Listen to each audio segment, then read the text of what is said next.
Today, I want to talk about the great mystery of archaeological history. That is, the origin of the Maya people. Where did they come from? Why did the Mayan civilization have pyramids so similar to Egypt? Why did these indigenous people of the Americas have no beards? Yet, in their mythology, their gods are all Caucasians with beards. Some think they may be aliens from the Pleiades, and others believe they may be the successors of Atlantis.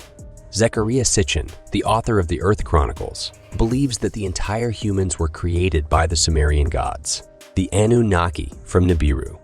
Will there be any evidence to prove that these Maya people have something to do with the Anunnaki? Since we want to understand the origin of the Maya people, the earliest records must exist in their myths and legends. So let's see if we can find any clues. Many myths around the world refer to the Great Flood. However, the most surprising thing is that in the mythology of the Maya people, there are similar flood stories like in the Bible. Still, it was only later that people discovered that these two different stories of the Great Flood had many of the same storylines.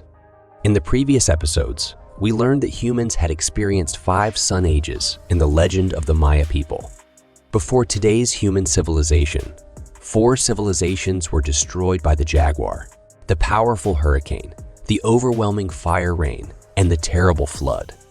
Teta, the priest of the rain god Tlaloc, was very pious. When the Great Flood was about to happen, just like God couldn't bear to let a great flood destroy Noah, Tlaloc is also reluctant to let the flood kill Tata. So he quietly told Tata, "The flood is coming soon. You bring your wife Nina, and you two need to hide in a hollow tree trunk I prepared for you." Moreover, God also specially instructed them, "I have prepared corn for you. You must not eat anything else. You will come out after the Great Flood has passed." Then the Great Flood struck, and the whole world was submerged. However, the Great Flood in Mayan mythology differs from other Great Flood stories in one place. That is, when the Great Flood hit, other human beings did not die, but survived, and as a result, these humans became fish and survived. It also lays the groundwork for the story that follows. After a year and a day of flooding, the couple, Tata and Nina, released a little bird that found land. So, the two finally returned to land. However, the corn that God had prepared for Tata and Nina also has run out. They were starving, so they caught a fish that was once a human being and then roasted and ate it. As a result, this incident let Tlaloc know, and Tlaloc was very angry, saying, "I didn't save you to make you eat the same kind." So he turned Tata and Nina into 2 dogs that didn't understand human nature, and not long after, they both died. The flood story in the Bible has many similarities with the flood in Sumerian mythology. In Sumerian mythology, when Enki knew in advance that the Great Flood was coming, he also felt that his high priest Utnapishtim was very pious. So he quietly told Utnapishtim to build a big ship that could escape the Great Flood. Likewise, in Mayan mythology, Tlaloc quietly saved his high priest. Also, in the Sumerian flood and the biblical flood, how did the surviving people know that the flood had receded? There was no other way, and they also sent a bird out to see if they could see the land, as in the Mayan mythology. Why do 2 civilizations so far apart have such similar coincidences? And there's more to it than coincidence. In myths worldwide, there are records of gods making people out of mud. So, of course, there are also such legends in Mayan mythology. However, one thing is unique to the records in Mayan legends and Sumerian mythology. In Sumerian mythology, the gods only made humans out of clay at the very beginning. However, the human beings they created could not live for long, and they could not even reproduce. But later, Enki teamed up with his sister, the goddess Nindi. They prepared a purification bath, dripping Enki's blood into the soil. Nindi then mixes flesh and clay to create real men and women who can reproduce.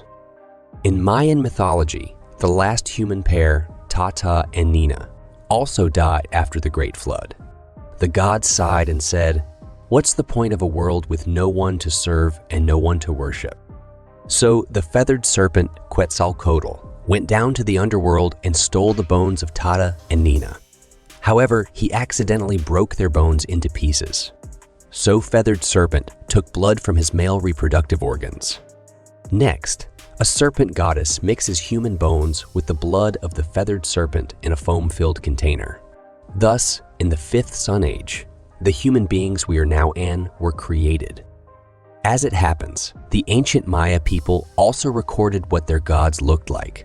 It is also a male god and a goddess who created people by injecting blood or some elements. There are many legends about creating humans out of mud. But why is the blood of a male god specially used in these two myths, and another goddess used to create the perfect primitive human? Perhaps they may be describing the same group of gods from ancient times. According to the general inference of scholars today, the Maya people of Central America are likely to have been passed through the Bering Strait between Russia and the United States by the Mongolians thousands of years ago, and then descended south to the vicinity of the present Yucatan Peninsula. However, this does not explain why the Maya had so many cultural elements similar to the Egyptians and Sumerians. Later, however, there was a new way of saying it. That is, in the north of Chile, near Peru, people have discovered human mummies that existed more than 9,000 years ago. Therefore, people infer that the ancients may have come from Eurasia, passed through Australia or New Zealand, passed through the mysterious Antarctic continent, and finally reached the Americas and Central America. Most people will say, how is this possible? How could it be possible for people thousands of years ago, even tens of thousands of years ago, to travel across the ocean and go so far? Moreover, it must pass through Antarctica's ice and snowland. Even we, modern humans, cannot survive there. And why did they travel so far across the ocean? These questions may be answered in the myths and legends of the Aztecs. According to legend, the ancestors of the Aztecs did not live in what is now Mexico City, but in a remote place called Aztlan. And Aztlan means place of whiteness. According to legend, Aztlan is a very barren, severely resource-poor, and scary place. Therefore, under God's guidance, all the tribes left Aztlan by boat and went to other places more suitable for survival. This Aztlan has been described as a place of whiteness, barren, and menacing. Could it be that the original homeland of the Aztecs was what is now Antarctica? Because it is unsuitable for survival. So, as recorded in their mythology, under the guidance of God, although they wandered many places, they finally found a place with a cactus with an eagle standing. And there, a final city was built because it is full of life. The city is called Tenochtitlan. Tenochtitlan means the city of Tenoch. Many scholars believe it was named after one of the Aztec ancestors, Tenoch. So, who is this Tenoch? So far, archaeologists have not found the answer. Interestingly though, considering that the Aztecs were always used to prefixing their names with a T, if we removed the T from Tenoch, it would become a more familiar name. Then that's what the Bible says, Enoch. Coincidentally, the city of Enoch, city of giants, is also mentioned in the Bible. According to legend, Adam and Eve gave birth to the eldest son Cain and the youngest son Abel. Because Cain was jealous of God's preference for Abel, he quietly killed his brother Abel. So God banished Cain to the east of the Garden of Eden. Let him wander forever, like the ancient Aztecs. Later, Cain also had a son named Enoch. So Cain built a city for his son, the legendary city of Enoch. There is a similar story in Sumerian mythology. It's just that the protagonist of the story is called Cain. After he murdered his brother, he was also wandered by the gods. Later, like in the Bible, he also built a city there, and the story is more specific in Sumerian mythology. The kind of city he made is very characteristic because it is an extraordinary building in the shape of two towers. In the Aztec city of Tenochtitlan, the most luxurious and conspicuous one was a temple with a unique twin tower building. So, does this mean Enoch City in the Bible is the Aztec city of Tenochtitlan? Of course, our answer is no. because the city of Enoch was built long before the Great Flood, and Tenochtitlan is less than 1,000 years old.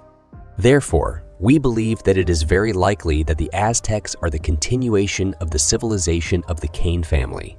When they built the city of Tenochtitlan, they thought back to the first city of their ancestors. So, they named where they finally settled after the ancient city name. In this case, it may also explain another fascinating question. Why do these Central American Indians have no beards? But in their mythology, the gods are all Caucasians with beards. In the biblical legend, when God expelled Cain, Cain said to God, "If you expelled me, I would not be able to live. Other people will kill me without your protection when they see me." So God told him, "Don't worry, I will make a mark for you. Other people will not dare to hurt you. If others hurt you, they will receive 7 times stronger retribution." However, the Bible does not detail what such a sign is. Some speculate that the mark may be a tattoo engraved on the forehead. However, this should not be possible because tattoos can only be engraved on Cain. However, according to the Bible, Cain's descendants also have such a mark. So, is it possible that this imprint is the unique genetic trait of American Indians without beards? Therefore, the Maya people are the continuation of the Cain family and are also a group of people specially marked by God.